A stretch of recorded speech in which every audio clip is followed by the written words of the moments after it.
talk about 5 tips when buying a used car.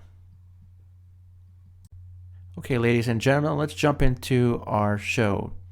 So tip number 1, never buy a car with a lot of rust. Now, that, on the surface, that sounds like a very obvious thing. So when you go to a used car dealership, you take a look, you walk around, and you take a look. Oh, that's a beautiful car. Now, chances are, depending on where you live, and so I'm Canadian, so we have winters and there's salt on our roads, and so rust can be a big problem. So depending on if you're in a kind of a cold weather environment, there'll be salt on the roads, and rust can be an issue. So one of the things you want to do is you want to actually take a look. So if you have any problems with rust, chances are it'll be the underbody of the vehicle. So what you want to do is you actually scooch down, look underneath the vehicle, and take a look to see if there's holes in the vehicle. Now, if it's an 8 or 10-year-old vehicle, chances are it probably will have rust. But if it's actually a big hole, say you could be able to put your hand through it, that actually is a sign that A, there is a problem, but also there might be a sign that there's rust at other places in the vehicle. Could you make repairs? Yes, of course you can. But the thing is about rust, it's sort of like cancer for a car. Once it starts, it'll progress and get worse and worse and worse. And so what you really want to do is you want to try to avoid that situation.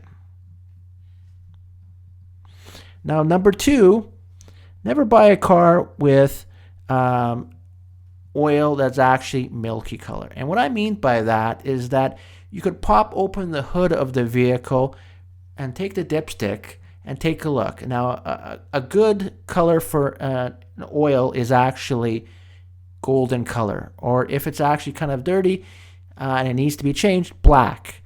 But if the oil in a vehicle is like a milky color, almost like chocolate milk, basically that is a telltale sign that coolant is actually mixing with the engine oil. And that indicates that it could be a possible head gasket issue. This is not so much the cost in terms of parts, but labor is very, very intensive, and you don't know how bad that coolant leak could be, and also whether you actually have to take that when you separate it and replace the gasket, whether the vehicle actually needs to be sent out to a machine shop to be machined down.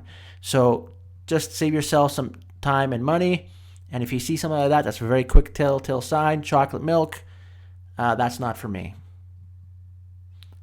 Now, tip number 3, never rush into buying a car. Now, we've all been to a dealership, and they're basically trying to saying like, this car looks great, it really suits you, and they're pushing for the closing of the sale.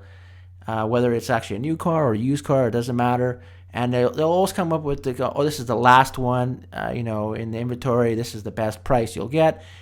Never rush into buying a car, because this is a big investment. And so many times as a professional auto tech, I actually hear stories where people buy a used car. They were sort of pushed into buying a car, and after that, then they find out there's all kinds of problems. So never rush into buying a car. It's a big commitment, a lot of money. So just take a look at the car. Tell them you need a couple of minutes to decide whether you, not a couple of minutes, maybe take 1 or 2 days, and just say, you know what, I need to think about this purchase, and I'll get back to you. Now, tip number 4 is low kilometers on an engine. So this is very, very important. So if you take a look at the typical vehicle, now some people will argue, other techs will argue with me about in the number of kilometers on a vehicle. Around 150,000 kilometers, then you will actually start to get some of the major repairs. And 200,000, that's when you get issues like head gaskets. And by around 300,000, that's usually near the end of the vehicle's life. So the lower the kilometers, the better. That means less wear and tear on a vehicle, and it generally means that the vehicle is in better shape. And that also goes not only with the engine, but also goes with the accompanying transmission as well.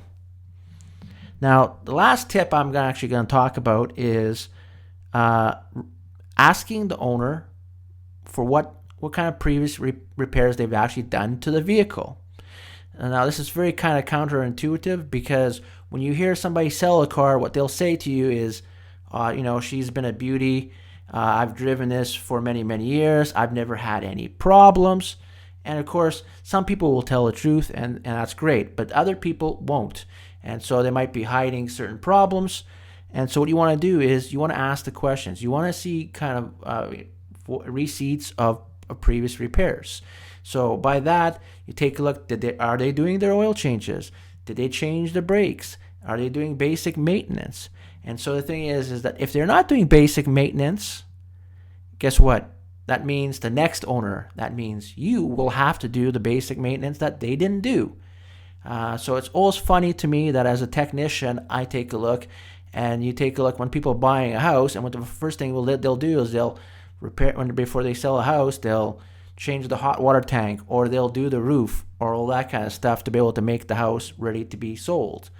Now the problem is that a lot of people go with, she's a beaut, I haven't done anything repairs, and somehow this actually flies. But for me, I don't understand this logic.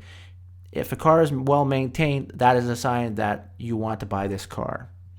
Now, depending on your province or state, and I'm going to go as a Canadian, in my home province, we have safeties. And vehicle safeties are where you take it to a shop and they will actually go through a checklist of what needs to be done. So safeties really just takes a look at the basic idea of safety. So that means that brakes, suspension, seat belts, windshield wipers, etc.